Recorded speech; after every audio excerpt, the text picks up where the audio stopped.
throughout your careers, you guys have experienced, obviously, and encountered a tremendous amount of racism and injustices. My question, I want to know personally from the panel, how you guys overcame that, and did you guys ever have a moment in your careers when you questioned, what am I doing, what am I thinking, and what motivated you guys to continue? So, because we're all going to experience that. Thank you so much. So, have you experienced racism and injustice, and have you had doubts in your mind as far as whether you're doing the right thing as far as pursuing a legal career? Thank you. Yes, sir. Yes, good evening. I'm sorry. Excuse my voice. My name is Ishmael Shalom. I go last senior year in John Jay College. I'm the veterans president there. So I have a kind of specific question. Sorry about my voice. I'm just chanting at the parade all afternoon today. But it's specifically for veterans because I have a lot of questions actually. Hopefully I can corner a couple of you guys after this is over, if I can. But I have to narrow it down to one specific question. We have a lot of veterans at John Jay that's actually inspiring with law school, such as myself. And one of the biggest questions and biggest hurdles that they have is a lot of veterans at John Jay have certain disabilities. And normally when they don't have a physical disability, people automatically assume the worst. So, and when it goes back to personal statements and applying to law school, how would you recommend in putting those information down as far as disabilities is concerned? Because they ask personal statements, a lot of these guys' personal statements is wrapped around their experience in the military, whether they're dealing with PTSD or some other form of disabilities. And what would you recommend in the application process, putting that information down? Because we experience different employment applications in federal governments where a lot of veterans is, I don't know if discriminated against is the right word, but they're disqualified based on whatever level of disability that you have, if it does not meet the needs of that particular government agency or company. That's basically. Thank you for your question. It sounds like this question is about reasonable accommodations for people with disabilities, specifically veterans with disabilities. Yes, ma'am. Okay, thank you so much. Yes, ma'am. Hi, my name is Ariel Simmons from Northwood University. Graduated in the class of 2018. My question is, I've always been to university for the past 1 years of my life. I went to college there and still in college, obviously. I wanted to go to law school in Florida or somewhere down south, but I hear a lot about the issues I may have coming back up north to practice law. So if there's anything you want to comment on about that, what are the difficulties that you'd be facing? Also, I've been trying to look for international law, immigration law, or something incorporated with my minor, which is women's and gender studies. So if there's anyone I can talk to about internships or some type of connections, I can kind of see what's out there for me. Thank you. Interest in international law, immigration law, and possible internships. So we can definitely talk about that. And I think you'll get a lot of value from the law school fair with that. Thank you so much. Hi, my name is Camila Perkan. I'm a recent graduate from Lehigh University with a degree in finance, and I'm originally from Little Rock, Arkansas. I just wanted to ask the panelists who are in corporate law if you ever considered an MBA or a master's in finance, and also just generally, can you speak to the benefits that a JD gave you within the financial and business field? Perfect. Thank you so much. That is our last question. Just really quickly on the international piece, my university, Florida International University, College of Law is an international university. We have an immigration clinic. All of our studies are geared around international topics. So that's something that I can contribute as far as that. Reasonable accommodations. Most, if not all, universities have an office for students with disabilities. They do make special accommodations for veterans and for people who have disabilities. Even when you're taking the LSAT, you can request reasonable accommodation while you're taking the LSAT exam. So I hope that helps a little bit, and I'll turn over to our panel to finish up by answering the questions that were just asked.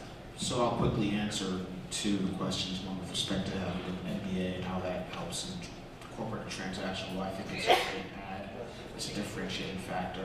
If you have the opportunity to do it while going to law school, JD MBA programs, those are incredible. I think it's very remarkable. So it's something you should really think about. I would encourage it, at least in the interim or while going to law school if you have the possibility or the opportunity to do it.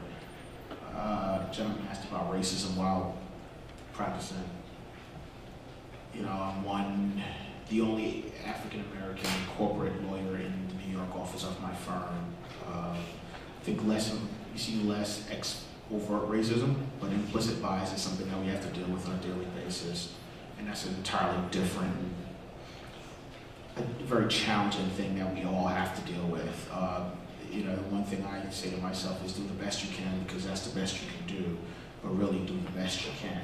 So make sure it's top notch, make sure it's quality, and make sure you know who you are, because frankly, they have an impression or some preconceived notions of who you are. So as long as you kind of go in there every day with a spirit of excellence, you know, you gotta just stay strong with who you view yourself as, and sort of continue to sway the perspective of those who take the time and due diligence on your background and on your accomplishments.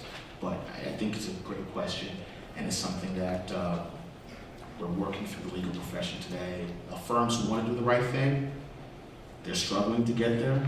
So a lot of capital being put towards implicit bias. I think new ideas are welcome. Thank you so much. Anything else? We covered the veterans piece briefly. We talked about racism. Anyone on the high-ranked schools versus the not so high with more money schools? I can speak just about the job market, and to Ariel and Stephanie about what to do when you are at an out-of-state law school when you're trying to go back to where you want to be. I have some students who are in that predicament, and the first thing I ask them is why they chose Florida if they wanted to work in Queens. And then kind of there's a discussion around that, and if there is a man involved or whatever, that's always something that comes up. Anyway, but what I tell them is, yes, you can do that. Of course you can do that. But you're going to be working harder than another student who is going to be tapping into the 10,000 alumni that we have in the Tampa-St. Pete area. So what I suggest is you start building your networks while you're in the school that you're at. So if you're in Iowa and you know you want to go back to Jersey, then you need to start building that network. And you know that every break that you get, you're going to be in New Jersey. And you're going to live intentionally like that is where you're going to be. You're not going to spend your summer in Iowa working. That doesn't make sense unless you really aren't sure. And then it's kind of okay, but if you know you want to go back to New Jersey, then you need to act like that's the plan and build your network so that makes sense. And Ariel, I'm at a law school in Florida. I'm happy to talk to you. I'm going to be at the fair tomorrow, and we can speak more specifically about internship opportunities, international law things, and women and gender studies. Our last comment. I just wanted to deal with the racism issue.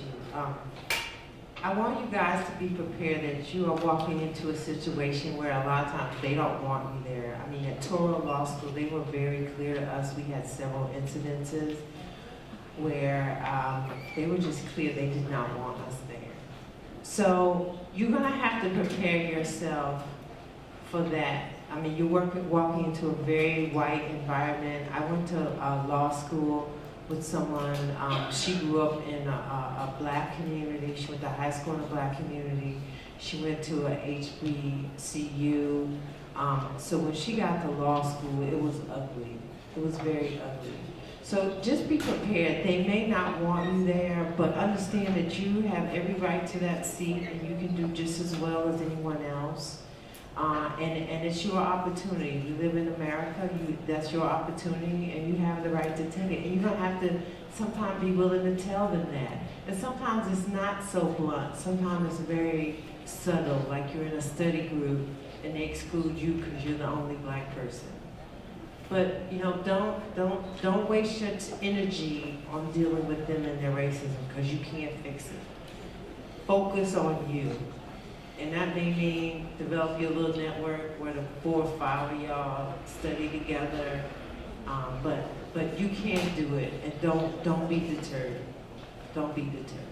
Thank you. Thank you so much. And we want to thank all of our panelists.